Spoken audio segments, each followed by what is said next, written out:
So as these two continue to dig up the lost city of Tetris, Smits finally realizes maybe it's best to call the police. Guard!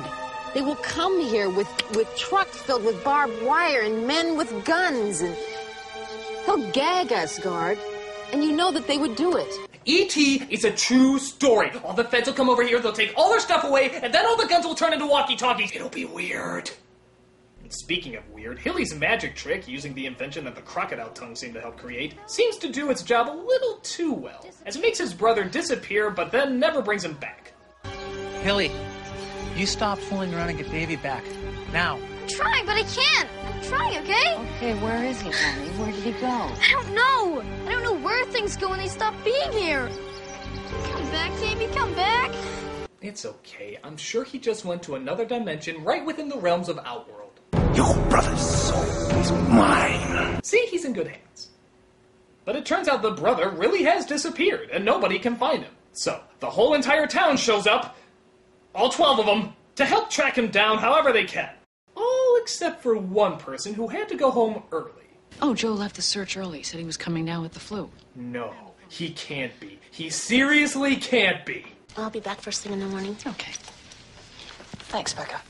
I'm going to puke up my lunch if he is actually... Oh my God! You left a search for a lost child to fuck the mail lady? First the sandwiches, then the evil laughter, now abandoning a child to get laid. Dude, you're not gonna find the kid in her vagina! Forget it. Becca's gonna be manning those phones day and night until they find him.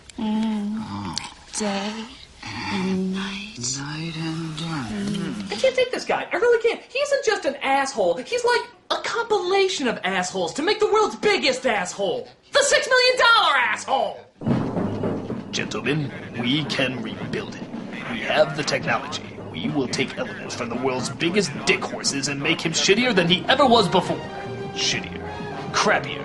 Straight up cockmuncher. But Olive Oil decides she can't take it anymore and sets up a trap for the Dickmeister. Would you turn this junk off? I mean, I hate this show. Turn it off yourself. What did you say to me? I said you could damn well turn on yourself to the woman! Hey now, you don't mean that. It's the crackers talking. That's it. Good night. Good day. Oh no, I've been Listerine! Make sure my coffin is minty fresh. And the inventions keep on coming as Bobby, it appears, put together a typewriting machine that actually writes the story while she's asleep.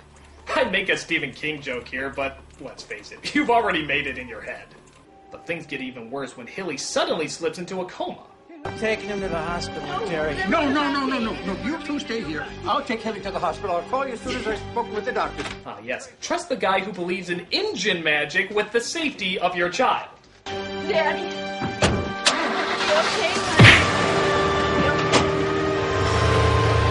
And just where is the hospital, you may ask?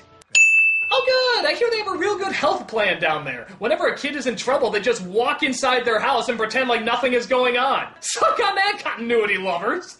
Tommy knockers knocking at the door. So as you can see, Olive Oil was put in the nut house, and it seems like the rest of the town is not too far behind. Not only is everybody making more Dr. Seuss inventions, but many of them start becoming psychic and acting more crazy. I know a psychic in a Stephen King story. Alert the media! What was it you wanted? Well, aren't you going to read my mind like everybody else, Nancy? I'm not getting it. The only one who doesn't seem to be affected by it is Smits, as he had a metal plate put in his head years ago that they think blocks off part of his brain. Probably the part that said say no to Star Wars prequels. You okay? Yeah, I just needed a good night's sleep. I'm ready to dig. Well, I think you should really take a good look at yourself. Why? You're obsessed. You can't stop it. I can't stop. What are you implying? You're obsessed and you can't stop. I can stop. When I want. Officer Ruth starts to catch on as well and tries calling for backup. And seeing how she's doing it in the doll room, I bet you'll never figure out where this is going. What a shock. Too late, boss.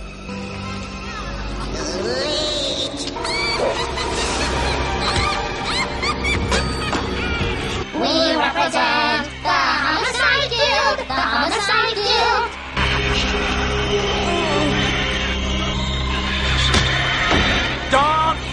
with the chuck. Yeah, I bet you thought those dolls were just gonna sit there nice and quiet all throughout this Stephen King story, didn't ya? But nope, they hide her body and disappear off to, I don't know, Puppet Master 12 or something. And meanwhile, the post-ho has been doing some inventing as well, as she tries her new invention on a pair of dim-witted cops. Is he always so mean and grumpy? Is he like that to you too, Trooper? Or is it just me? I'm just an officer. I don't use big words in front of pretty ladies. Sound like Randy Newman. Officer, they don't use words in front of ladies. I just wish you'd known better than to come snooping around like this. Hold it right there now. Do as he says, ma'am. You wouldn't stop a lady from putting on a little lipstick, would you? Oh, now that's true. We do have to let a woman put on her lipstick. It's like Rule 22. Bye-bye, boys. Really? A lipstick death ray? We're actually writing in a lipstick death ray? This is silly even by Stephen King standards. Did they just want a reason to steal the effects from the 1960s Star Trek show? Tell me the scene where she fights Gorn is coming up next. 2 disappearances in 1 week. That's more than coincidence. It just vanished into thin air without a trace. Bush, have you ever heard of the Tommy Knockers? Oh, hey! The title of the movie! Just 2 hours in, and we're finally gonna figure out what it is. Let's see. Last night and the night before, Tommy knockers knocking at my door. You said yourself that it was as if they had vanished into thin air. Well, I'll think about it. If anything else occurs to you, give me a call. Well, that explained everything. I'm sure he's gonna rough up Mr. Boogedy and the Leprechaun people to find out their location. Or is this gonna be like every other Stephen King story where he makes up a name for something that already has a name? Like, The Shining is just psychic. It is just an alien. Or Langoliers was... Okay, you can keep that one, but to be fair, we didn't want anything.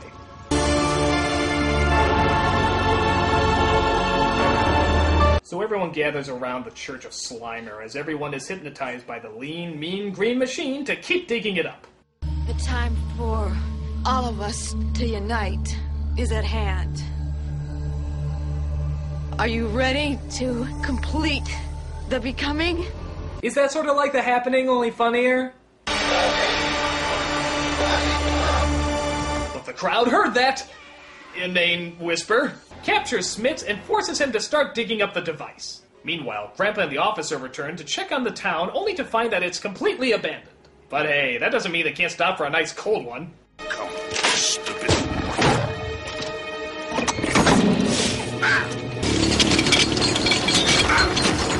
They booby-trapped the Coke machine. You know, how about like a mine in the road or something like that? I mean, this is goofily abstract. What if military forces aren't thirsty?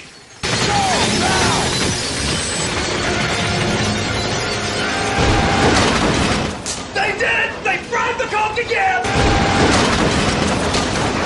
Well, this is good. This is really good, because this gives me a chance to properly explain what frying the Coke is. It's when somebody does something so stupid or phenomenally over the top that you can't help but find it unbelievably awesome. And by God, what is more awesome than being killed by an exploding soda machine created by glowing Nickelodeon slime? Aside from a tiger stepping on a mine in the Coliseum where a Coke machine is your only salvation. But aside from that, nothing. So Grandpa goes deeper into the woods to find the evil diggers. At first I thought it was weird that he didn't go back and try to get help, but then again, I guess it would sound odd telling a police officer that a Coke machine ate your friend and there's a cult trying to dig up Ecto Cooler, so maybe he made the right choice. But he gets captured too, and it seems like Smits is the only one left to save the day. He convinces Bobby that he's turned to their side and that only the two of them should be allowed to finish the digging and see what's inside.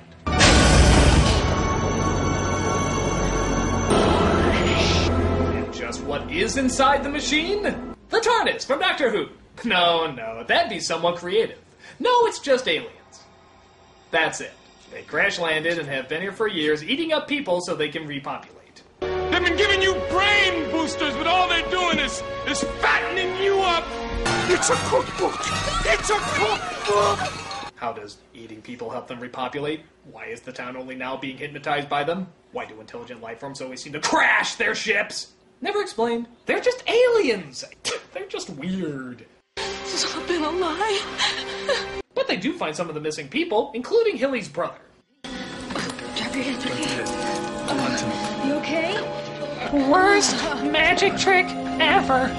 So it's kind of confusing, but I guess Smits throws the Toys R Us alien off the wheel and takes control of the ship with his mind. A bunch of the aliens try to stop him, which is weird. Why didn't they stop him when he first came in? But Smits manages to get the ship up and... Oh god, that looks silly. And blows it to hell with him inside.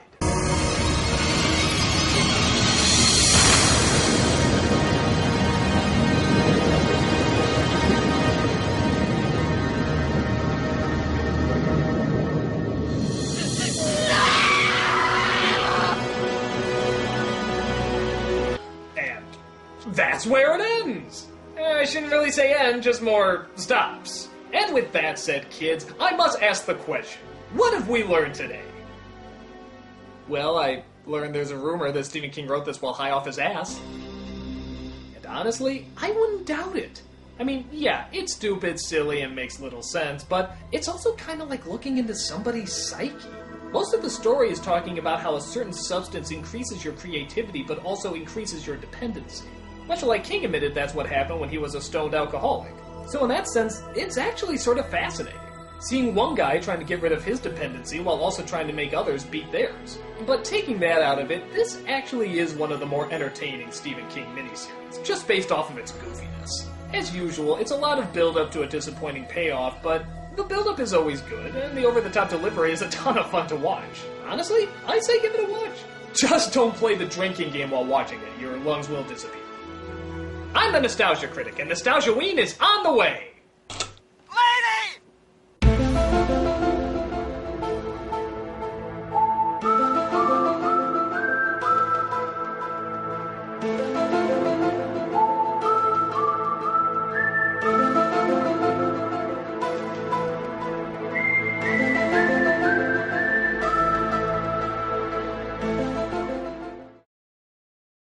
All warm and safe and toasty.